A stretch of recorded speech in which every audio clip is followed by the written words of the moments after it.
Mga kabatingting, meron tayong gagawin dito na isang Honor X 7A. Ang problema nito, yung kanyang charging pin. Ayan, binuksan na nung may-ari. Ayan, tanggalin na natin.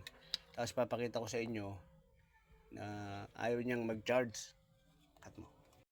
Charge natin. Ayan, wala siya. Wala.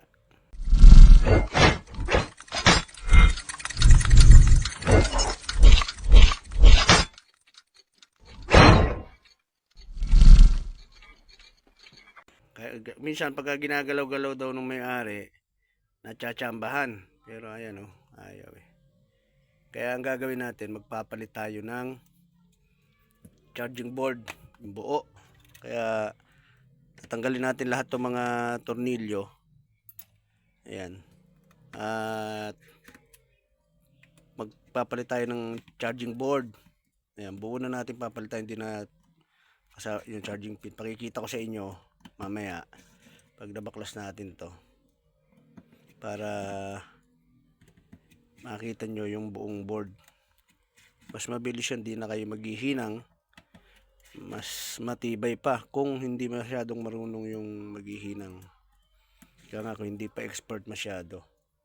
Kaya ako palit charging board na lang. Basta bibili nyo yung original, para fast charger din siya.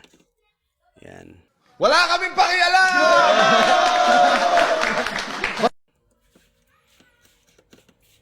Ngayon pagka natanggal nyo to, huwag nyo kalilimutan yung kanyang SIM tray. Andito sa ibabaw. Ayan. Makikita ko sa inyo. Para mayroon kayong idea kung asaan.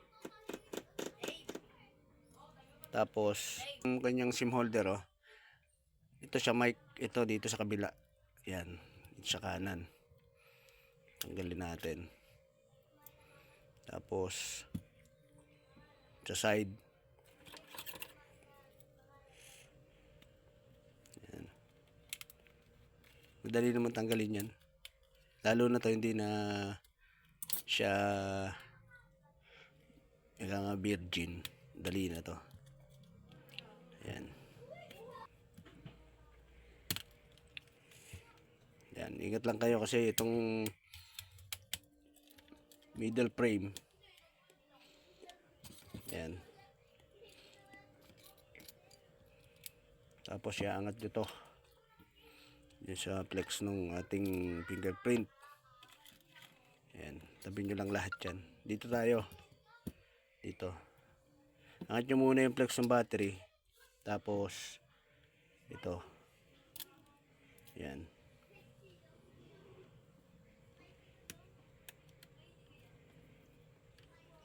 Yun. Ito yung luma. Ngayon ito ipapalit natin. Ito yung bago. Ayan parehas siya. Pakita ko sa inyo, parehas. Ayan. Ayan Ayan, parehas siya. Yan yung ipapalit natin. Yan. Kaya testingin muna natin mga kabatingting. Angat nyo na rin yan para hindi maging istorbo. Yan. May lalapat naman yan. Mayroon naman siyang pinakaparang button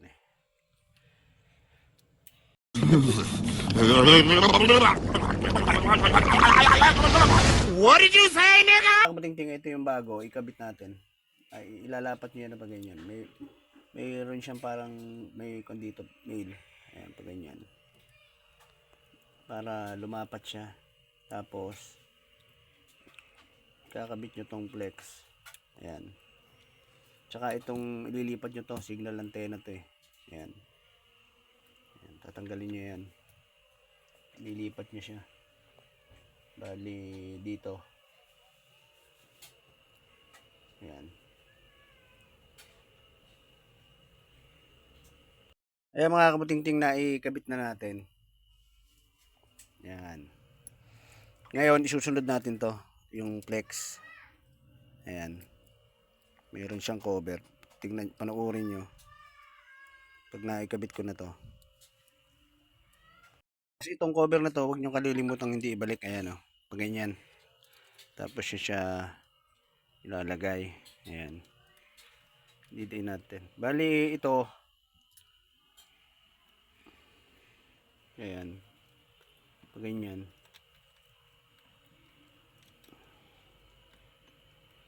Ayan. Ilapat na natin.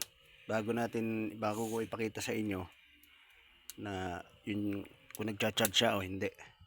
Ayan. I-fix na natin to. Ayan. Charge natin.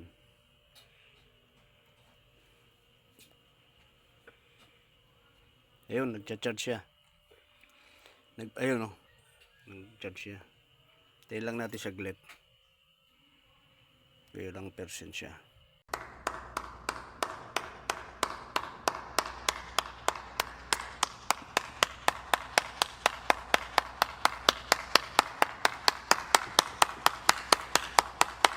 No? 4%. Ayan. Ngayon bubuin na natin siya. Kasi okay naman eh. Ibabalik na natin yung kanyang SIM tray. Ayan dito. Tapos ilalagay na natin yung mga tornilyo. Ayan. Bali ang pinalitan natin dito ay yung kanyang charging board. Ayan.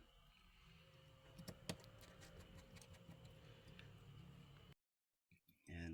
Tapos yung back cover niya, di ba tanggal yung kanina. Ang gagawin natin,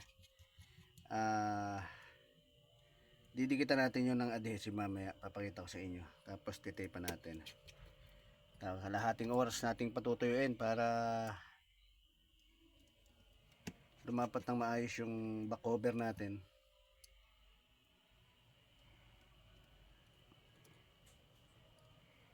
Ayan. Konti na lang.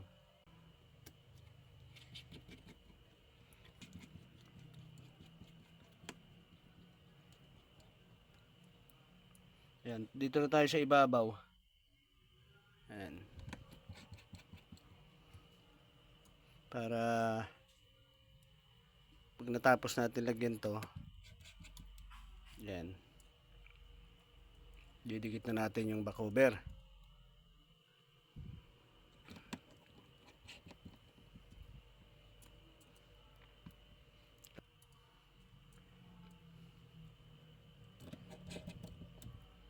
Isa na lang.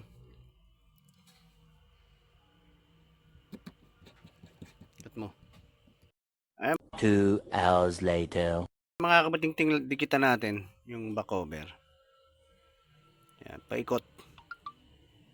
Para mailapat na natin yung ating back cover. Ayan. Lagyan natin ng adhesive. Ayan mga kabating-ting, ilapat na natin. At tulak nyo ng pababa. Tapos pataas.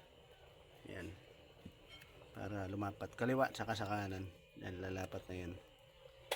Ayan. Para makita natin na nakalapat siya mabuti. Bago natin siya dikitan ng tape. At kalahating oras. Ayan. Pero okay naman na to eh. Pagka nadikitan ko ng tape, pakikita ko sa inyo na nagcha-charge na siya. Kanina kailangan mo pa siyang galaw-galawin, di ba? Kabuting-ting charge natin para okay na yung natin. Ayan o. 9% na siya. Kalahating oras na lang pero magagamit na ng may-ari. Okay na yung ginawa natin.